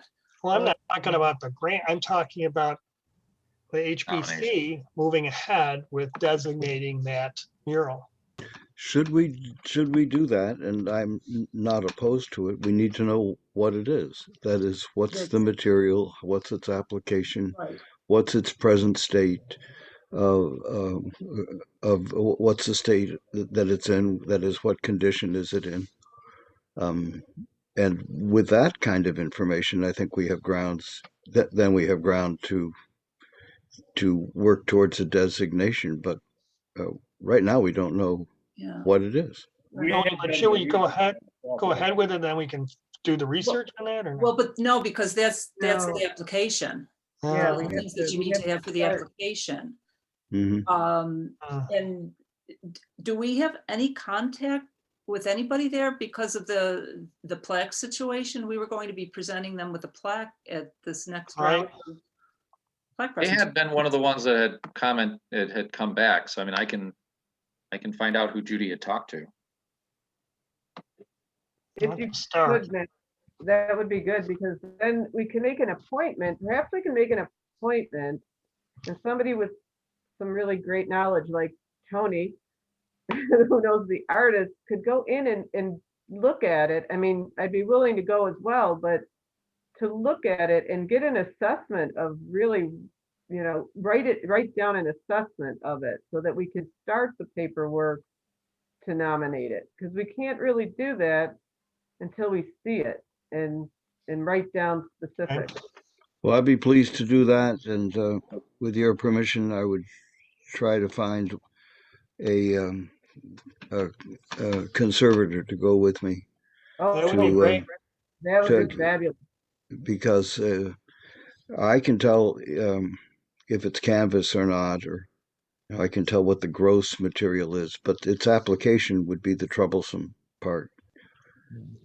That would be great, and it would give us a really great idea of what it is and a definition to write on the application of exactly what it is we're trying to preserve or nominate. Right. And we really need that. Then we can nominate it, as a interior landmark, and at least we protect it until, and if another owner comes in. Good. Or, I mean, Just let us know when you're going to go, Tony, and then maybe a couple of us can join you. of course. But Yeah. but Matt, I'm relying on you to tell me who to contact, or would you make the first overture? Yeah, I just sent a text to Judy to ask her who the contact was over there. Swell. And Bring then, my camera and take a picture of it. and then with that understanding, would it be advised that you make the call or that one of us make the call? Oh, it's absolutely in your court. Okay, fine. Oh, there it is. Yeah, That's what we're talking about, right? Bertram. Yeah. It's trying to, I don't know what's going on with the recon survey here. It keeps hanging up right at the end of the load, but it might just be my internet. But I was trying to see if it was mentioned at all in there. You know, if this looks like, Tony, it looks like it is framed on some kind of material. Wouldn't that be Originally, great? there was no frame. I think what they did was they either glued or nailed a frame around it when it was restored. Okay. By this Jacob Petretto in Yeah. 85 here. Right. Okay. I mean, see, Matt, that is really, it captures so much documentation of the history of the village. Yeah, it's lovely. Yeah, And it's totally, really, totally worthy. it's got streets original streets listed. It's got structures that, no longer exist, all that stuff. that if you find out who the contact is, or when you find out who the contact is, can you let Tony know? And myself, Sure. so that he can make a call and we can get the group in there. I mean, we can go as a group. Sure. I think it would be a good idea for us to all get a look at it, or as many of us as possible. Can I ask Matt, where does this graphic come from? Where is the, Oh, this is the Buffalo as an Architectural Museum website. I just did a search for Williamsville mural Bank of America and found an image. this is good news that somebody's got it. Jim, it's Chuck Lachuza that does, that has used to, he wrote up a bunch of Western New York history, and he works an awful lot with Explore Buffalo, and he's a good research historian. Yeah, I use this website a lot. It's good that at least this exists someplace and documented, so. Okay. Unfortunately, all it has is photographs. There's no written description of it. Yeah, but That's what I was hoping for, but this is really. Yeah. something. Well, if we can get in there and Tony can get in there with a curator or somebody who can look at it, then we'll get a really good description of it. okay. So Judy just texted me back. She said she'll send me the information in the morning. She doesn't believe it was anybody that was local. It was probably someone from the parent company. But she'll get me the information tomorrow. And I said that you guys were looking to get access to the mural, so she can mention that to the contact. Wouldn't there be a local supervisor, Matt? Not There may very well be. I have no idea. My son-in-law is with M&T, and I talked to him, and he said that he knows no one that is over at M&T and all this sort of stuff. The building itself is owned by Bank of America. And they hold the deed on the thing out of North Carolina. And when I could look at spending a couple hours on the internet trying to find a address for a BOA here in Western New York that was in a supervisory type management location, it doesn't exist. They have a few financial centers, and then they have branches. And ours branch is the only one that's permanently being closed, and there's about 18 that are in the process of temporarily closed right now. Yeah. But ours is the only one that has a terminal date of June 22nd. Yeah, I mean, do you have any idea, Matt, how soon they want to sell this, or? No, I actually just found out about this on Thursday last week. And through the grapevine, I didn't know. Yeah, the surveyors were out. I'm trying to remember what morning I drove by, and maybe it was last Wednesday, and they were surveying. Well, if the surveyors are out there, they're working on selling it. They're selling it quick. Yeah. I checked with Trey Meeser and he didn't know anything about it. I would suggest that I'll try making the call, but talk to Stephen Hunt. He's the head of the commercial unit of Hunt Realtor. And I'm sure he has his thumb on what's going on with that building. Oh, that's a good idea. Good, check with them. So I'll give him a call. Okay, Well, I'm great. friendly with Renee Jones. He was on my board at the Birchfield, and he might know the scuttlebutt about who pulls the strings for this branch. I could call him, but I don't want to put too many calls in the out all of a sudden. What's your advice? I'd be pleased to call Renee. Yeah, why don't we call find out the Bank of America contact and start there. If you want to find out the real estate part of it, that's fine, but let's get in there and get this landmark before it's closed and on the on the block being sold, and then it's somebody else in there. Let's try to do it while we got Bank of America there, because Well, we have. That's frankly, great, Christine, the sooner the better. I would Yeah. surely prefer, if we're going to reach out to somebody in the Bank of America, it would be, I would rather go top down and get the highest placed person to agree. And then it's rather than have someone who is merely proximate to this operation have to run it up the flagpole. Seems it Right. would Now, go. Matt, oh, go ahead. Go ahead. Matt, do we need, because it's an interior nomination, do we need the owner's approval or cooperation? Not required. Well, Not you re- always need their cooperation, but Well, cooperation, I should, that's a poor but word. you're in uncharted waters here. This is brand new. This is the first one you're doing. So I'm not familiar with if there's a different procedure, but I don't believe there is. Let's All right, I'll look figure at the it, we'll code. figure it out. Yeah, Matt, on the designation, at the New York State or state level, you have to have the owner's permission, otherwise they won't even process it. What Schipul says at the local level, that's not a requirement. Mm-hmm. Correct.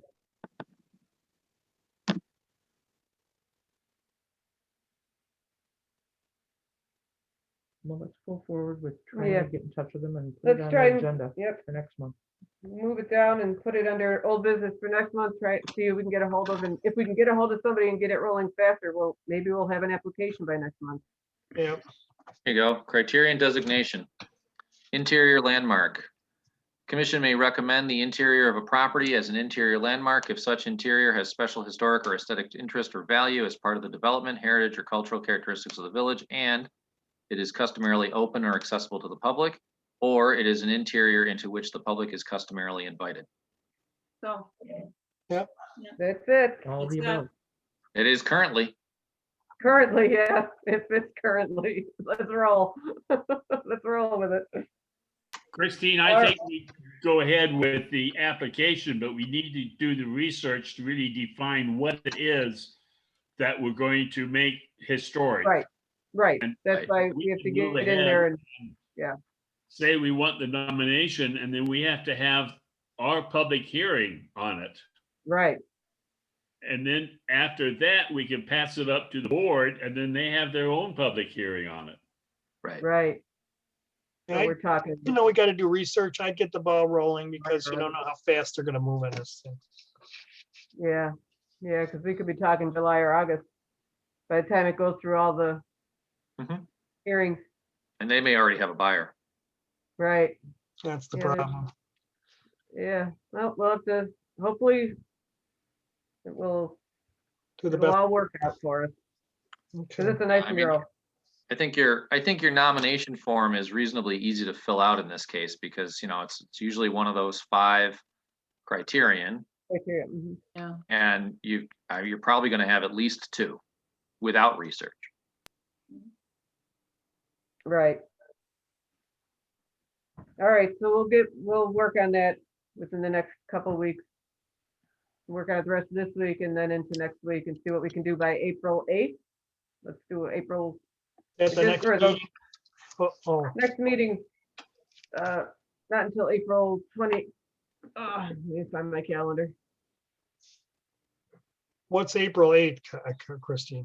Oh, just like a soft date to get some information, Oh, I got you. you know, just looking for a soft date there to, because we don't meet till the 27th of April, Yeah. 4/27. All right, but just a soft date, just to see where we are, maybe kind of all catch up. I and- agree. So we don't just let it go to the next meeting, because then it'll be it won't get done. Yeah, Okay. Okay. Just quickly then, number 4, discussion, oh, this is more Matt, again, sorry, Matt. The proposed crosswalk at South Cayuga, has that been, a decision been made on that yet? The placement of it? No, No? there was you probably know better than I do, Christine. There was a Yeah. second conversation about it at Traffic and Safety. So everything I'm going to say is third hand through Eileen and about 2 weeks old. There was a discussion about, a possible third location. I think in general, the board tends to agree that having it more proximate to the intersection is better than not. We did push back on the village engineer a little bit. I think, to be honest with you, I actually don't really know where it's at right now. We do need an updated engineer's estimate for the cost, and it's not currently budgeted. We were just talking last night. The grants are actually starting to thaw. There's some movement in Albany.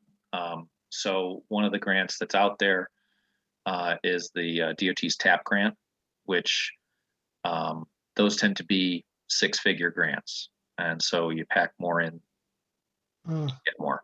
And so since this is a nod towards beginning the realization of the greenway that was in the comp plan all those years ago and has been hanging on, the thought was that maybe this gets scooped up as part of a larger project. And so it may get shelved for the immediate future. The community plan, if you look in the community plan, the placement of it is the other side of the crosswalk. It's the church side. And it's not. Those are also optimistic renderings that don't necessarily reflect any sort of sense of reality or topography. Including but not limited to the fact that if you were to put the crosswalk in that location, you would be crossing into someone's driveway apron. And is that driveway apron for the school, or is that private drive? Private. I believe it's private. I did ask the question during the board meeting, and I don't know why I got shut down, but I did ask, does the school property need that second curb cut? And it's not like, there's historic relevance to a curb cut. Matt, can I ask real quickly, the school district owns that building, right? I thought it was privately owned. Privately owned. It is. So the district sold it to somebody, is it? It's Many years sold ago. for years to different people. Yeah. Yeah, I thought the school district owned it, No. but they sold That it. was a long time ago, Jim. Yeah, Okay, it's well, all right. So a person 3 lives owners there. ago. Okay, That is the curb cut. Oh, Aye. That is Yeah. directly across from yeah. the intersection. This curb cut, I was arguing, is sort of the source of the problem. It's very poorly located as curb cuts go. I mean, if you were to build this building today, you wouldn't be allowed to have this. I mean, hell, they wouldn't be allowed to have that because it's at an intersection. And it's the source of the fly in the ointment. And if the owner of the property was willing to forego that curb cut in exchange for, maintaining and continuing to use this one, it might be a savior to the whole thing. But those are a lot of ifs and buts. And when I suggested that, people looked at me like I was, had two heads, and Yeah, we stopped did talking. look at we did look at going right, not into the curb cut, but right next to it, trying to go that way, come Here? across that way. Just to Yeah, I avoid mean, the stairs. the issue here is the grade change. Right, and Yeah. it's higher closer to the middle than it is right there, though. It was higher by the steps that they want to take out, but when they do this, the whole point and the reason it's on the agenda, folks, is because when they do the sidewalk and dig out the sidewalk, they're going to take out or disturb those steps leading to the school, not the ones to the street, but the ones to the school. No, they're not. They're not. They're not? That's a misconception. So what they're doing is they're proposing to take these 2 steps and locate them right here at the bottom of that existing set of steps. All the work would be done in the public right of way, in the public street, not on the historic property, not affecting the stairs. But the effect would be that instead of having 1, 2, 3 risers, they would have 1, 2, 3, 4, 5 risers to the sidewalk. Uh, There'd be Oh, 3 old ones and 2 new ones. and 2 new ones. Okay, well, The idea would be that this area right here would be your new the ramp. handicap curb cut with the detectable surfacing. There'd be a 6-inch rise and 6 feet. There'd be a short rise of sidewalk that would get you to a landing elevation that would be here, but would be physically lower than where the sidewalk is right now. And from that point, the sidewalk would slope up towards that curb cut and slope up towards that curb cut. Essentially Right. making this stone wall, slightly bit more visible at the landing than it is here. And the problem is that they have to fit it in between this driveway and that driveway. And there's just too much grade change to not, do it Lower. another way. Just The slope it. Yeah, the they have to slope the alternative locations that were discussed were to move it 64. well south to align with this doorway coming out of the church, swing across. I know that house. And that this area is shallower. The trouble is, the argument is, it's so far removed from the intersection, and the cow path, so to speak, tends to be from the town lot to this corner and into the church in this direction, or just continuing straight past, and that the vast majority of individuals and pedestrians are not going to come all the way down here to swing all the way back around. So then another idea was to come all the way up here All the way down, yep, towards the park. and grab this sidewalk that's coming out of the town lot and park and cross right here, just shy of this tree. It's level, it doesn't have the grade change issues, but as you can see, the sight lines are quite poor coming around this curve. And this area right here is dangerous for a person in a car on any given day, much less to be having someone turning in and turning out while you're in a crosswalk. So this was deemed not safe. There was one last gasp of an alternative to try and mitigate that, and that was to come somewhere vaguely in this area. Come across somewhere, well, obviously not in Dave Sutton's curb cut, but Yeah, I think it was somewhere around right here. 64. Yeah, it's around 64 Cayuga, South Cayuga. Yeah. So the idea being that, you get that sort of cow path scenario where people coming from the town hall, they're going to cross over to go to the church, go down Milton, go to the park, whatever.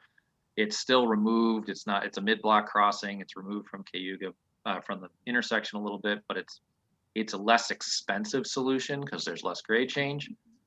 However, there's no survey information in this area, and we were given a $5,000 change order to pursue getting another survey just so that they could vet whether or not it was a possible solution. At which point, we stopped talking about it. I thought he was gonna do it for a couple hundred or something. Nope. Nope, that didn't work on 5,000. Okay. All right, thanks, Matt.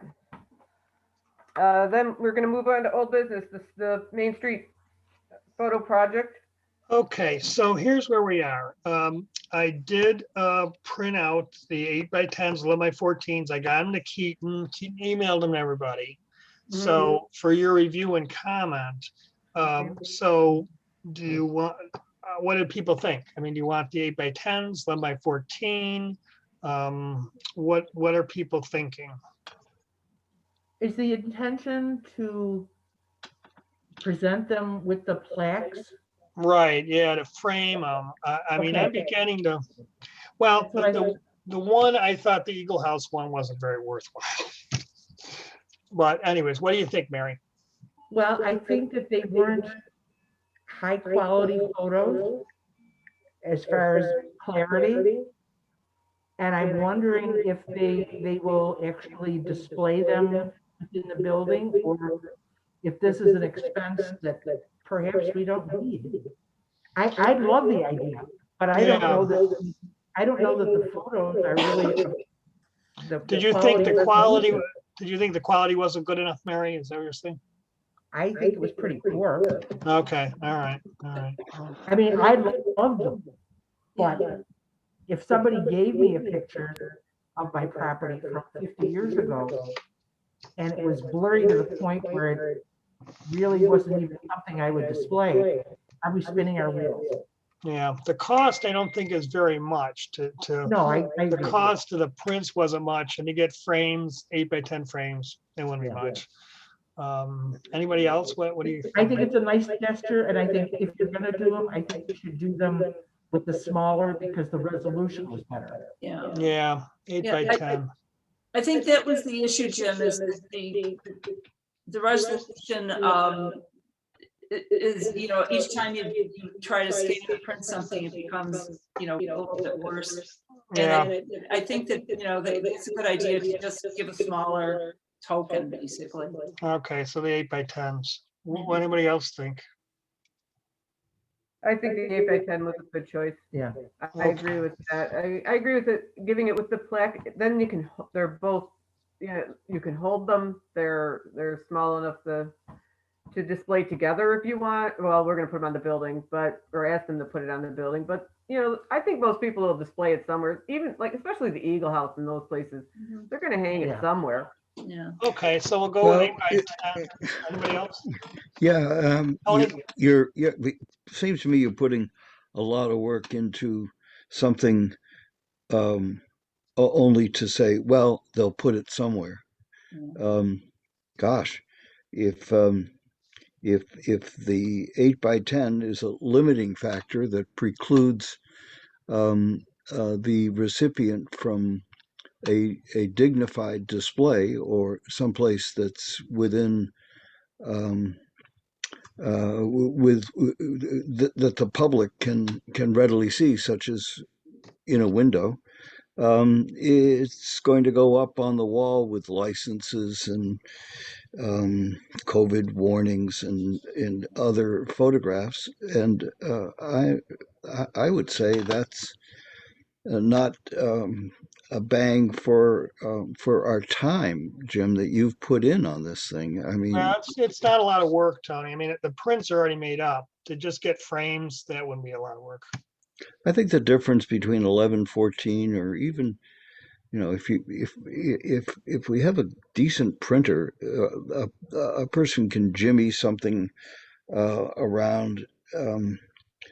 Look, for this book that I'm doing, I'm speaking about photographs that I've seen that are wretched, and I say, no, we're not going to use that. And the lady at the archive finds a printer, and by God, it comes out looking with some zip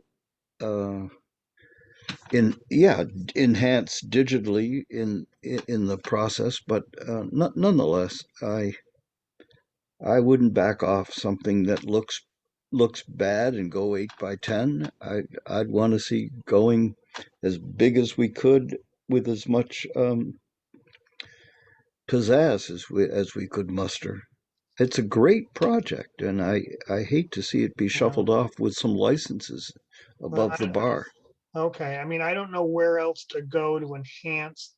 I don't know if they can be enhanced. I don't know where else to go to enhance them. Okay, would you like me to help on that? Sure, Tony. Okay, Yeah. I'll find you someone. All right, find me somebody. Yeah, we can investigate. Could I borrow a picture that you have right now? What do you have a physical? You've got them. They emailed them to you. Oh yes, I know, but a piece of paper rather than have you printed out anything? Oh, sure. Yeah, could I have a piece of paper? I'll take it to a couple of printers that I know I'll, and see if they can be enhanced.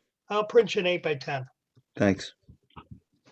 I'll get it to And you. then see if we can't get an 11 by 14 that looks I good can't enough print for 11 by display. 14. No, not you. No, you don't But have to. Tony, That's yeah, what I'd be Tony, see taking if care they of. can.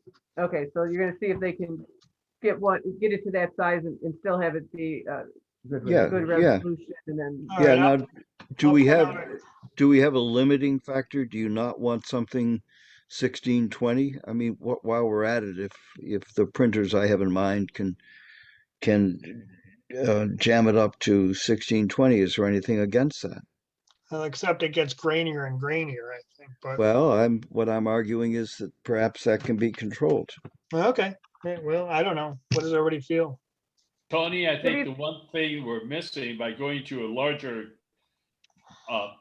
photograph that has been enhanced, so you don't see the grainy, but for a store owner on Main Street, would they want to put up a large photograph in their window that has material in there that they're trying to sell their product, and they won't put it on a wall space because they don't have wall space that isn't cluttered with the junk that they're trying to sell.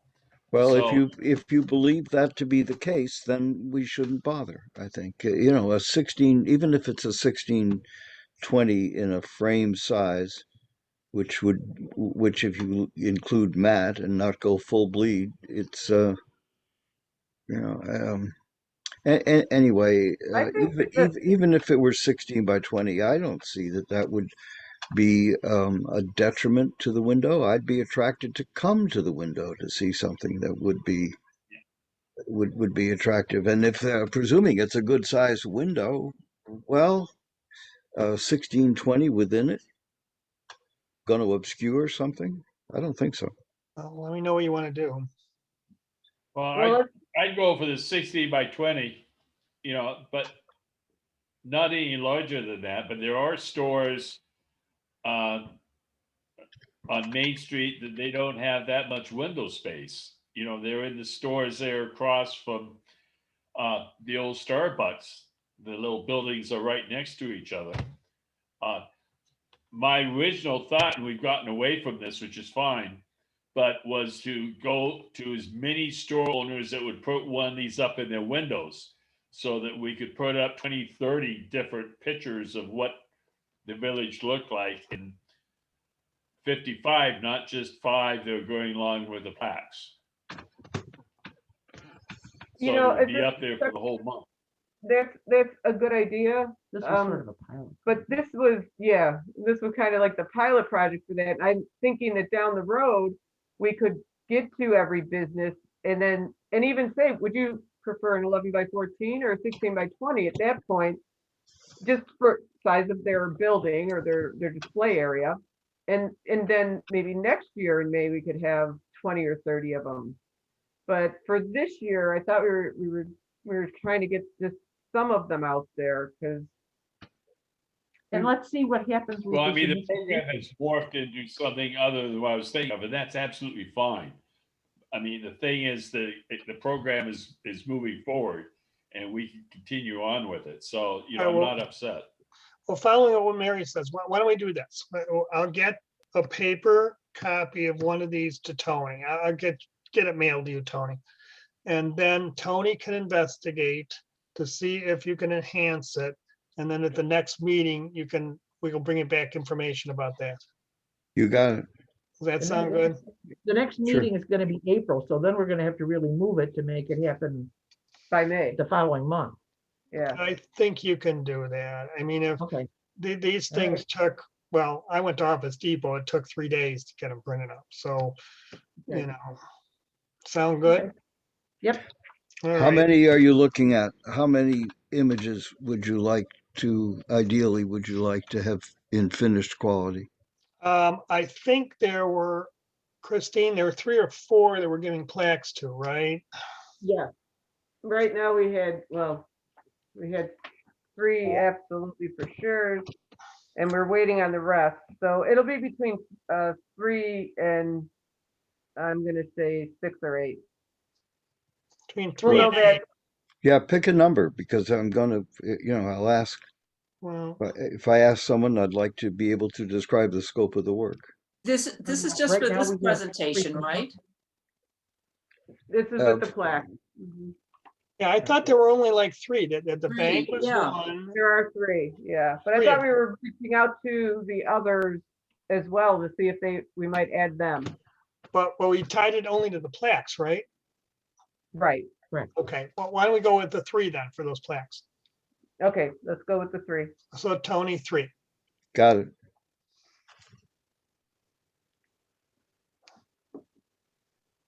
All right, we'll just put that on the agenda, I guess, again, Christine, for next meeting. Do we have the plan? Do we have, yeah, that was my next question. Historic plaques, number 2, do we have the plaques? We don't have any plaques yet, right? At all? I do not believe so. No, I just texted Judy, but I haven't heard back from her. Okay, because we should order those. We should order those. Yeah, And that do was what I mentioned to her. I said, if we haven't done it already, we need to. But as we talked about earlier, we haven't gotten confirmation from a couple of properties, so. Are we the I beg your pardon, Matt. No, I mean, we can certainly order them in batches. I think there's a volume discount, so. Are those institutions that are receiving the plaques aware that they are receiving the plaques and ready to install them? The 3 or 4 names that Kathleen was referring to, I mean, Christine was referring to earlier, yes. Okay, they all know it's coming. Good. Do they know a photograph could be coming also? No, that's a special bonus. We Yeah. haven't told them yet. That's just a surprise. All right, then let's order those. And then we have budget status on here, but I think we're pretty good with budget. We talked about that last month. Yep. So it's still the same, 2,500. We still have the 2,500 from before though, right? Like the current 2,500 to get That is these correct. plaques. Yep. And then we're like 2,500 for next year. Okay, because I don't want to lose that. I don't want to lose this year's money. No, you won't. Okay. It just goes into, It rolls, it rolls over. it rolls over, but not into general fund, or does it roll into No, general? no. It's appropriated for Mhm. this purpose. Yeah. Okay, and then the event in May, will the village help us to send out invitations to the people who are Absolutely. receiving? Yeah. Yeah. Keaton can do I mean, Keaton, Facebook. Keaton would be the guy to talk to for all that, because he can assist you with like, getting the podium over there, getting the sound system over there, Mhm. whatever you think you want or need, just reach out to him. He's usually full of ideas of what's available and what he can do and what he can offer and everything. So I would say just, have a conversation with him and get an idea of what we got available and then craft it from there. Christine? Yes. Christine, I'd request that for our next meeting, we put on the agenda under new business, organizing the May meeting or discussion of the May meeting, something like that. Okay, now, Mary, Mary had a really good idea that she mentioned earlier, moving it to Saturday instead of doing it on a Tuesday night at 6 p.m. And Howard was open to that if we decided to do that, but what do you guys think? Much better. I think it makes a lot of sense. Yeah. I think the benefit there is that the farmer's market will be open. Not until June, we're in May. June 5th. Doesn't that open June No. 5th? June no, 5th. Oh, Yeah. okay. Okay, we're in May. Usually we open the third Saturday in May. Before, Okay, they must have cut back on that. I hadn't heard that yet. But Saturday, I think you have a better chance of getting more people to come with their kids. And I think this would be a good thing for kids. We could give away the coloring books if you wanted to. And, turn it into a family event and advertise it that way. Yeah. Versus a Tuesday evening. Um, There's nothing going on. Just looking at the calendar, so your your May meeting is the 25th, not that it has anything to do with anything, but so the Saturday following that would be Memorial Day weekend. And the Saturday before that would be the 22nd. Right. I was kind of thinking the 22nd because I don't really want to do Memorial Day weekend. I don't know what you guys think. Everybody's gonna take off. Yeah, I mean, Yeah. people will travel if they can. Yeah. But then we would want to maybe consider moving our meeting to May 18th. So it's beforehand. So if there's anything that isn't done, we can make sure we're prepared and That's get it. Sure. idea. I don't know, is the calendar clear, Matt? I can go and Google it, but I'll pull it up while you're talking. Matt, can I ask a question? You just did. So this May 22nd, do we have to be worried about how many people from COVID? I mean, No. we have 200 people or? Yeah, I believe that the current COVID guidelines going in effect in mid-April allow you to have outdoor events in excess of 100 people. Okay. And I think if you got 100 people, this would be like a real rager. So yeah, I am pretty sure. I don't expect 100. Okay, all right. And do people all have to wear masks? I mean, Yes. no need? Yeah. yes. Now, Matt, do we need to fill out a committee event request form to get I don't think there is such a thing. Yeah. It came in my volunteer packet. No, I didn't know that. Then I would say the answer is yes. Okay. All right. And then this way there's something on record, I'm thinking, for Keaton to do all that he's got to do. Yep. Great. Okay. Very good. All right. Anything else? Anybody have anything else this evening? Any questions, comments, ideas? When is our next meeting? April 27th. Okay, thanks. The You're calendar on the website is clear for the 18th. Oh, All good. right, why don't you put us in then? Is there? Do I I have to don't have contact control of that. Keaton or Judy? Yes.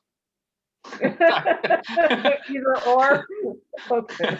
And we're doing it by Zoom again, and the Zoom next month and Zoom in May. Well, so next month, I mean, again, it's entirely up to you guys, but the Village Hall can and will be open now for public meetings and public hearings. We will have, I just saw an email going back and forth about letting the public in. So Zoom will still always be an option as long as the executive orders are in place to allow that to occur. So anyone who is uncomfortable with appearing in person can always Zoom in instead. The public can do the same. It can be done as a hybrid approach. That's the way we've been doing the village board meetings, where the board is there and like Judy and Hazel might be there, but then Ben and Chip and anyone else that would be, normally in the room are calling in through Zoom. So it could be, half and half. It can be as hybridized as you want it to be, but basically the room is now prepared. I would to presume receive. that, or would like to have it as a Zoom meeting. You would? 27th? I'm okay going in person. I am. I mean, it's If you and, want to and Zoom, you can Zoom. you can remain masked, and then there's plenty of room in the space to distance and whatnot. So it's entirely up to you. But we can still do hybrid for those that want to go and those that want to stay. on Absolutely. Zoom. Yep. All right. April 27th, I'll put a poll out. I mean, anybody had their vaccine? Yet, not this. Yeah. Everybody's pretty much getting there, vaccinated, yeah. Okay, maybe after that, everybody will feel more comfortable, like by May, I'll be done by May, so. Oh, yeah, I mean, if we've been vaccinated, are they gonna change the rules if you've been vaccinated or not? No, you're still gonna have to No. wear masks, you're still gonna have social distance, and it's a good thing, Jim. Yes, I shouldn't have asked. If you Yeah. have comorbidities, it's a good thing. I shouldn't have asked. Okay, never mind. I'll be getting my first vaccine just before this next coming meeting. Oh, good, good.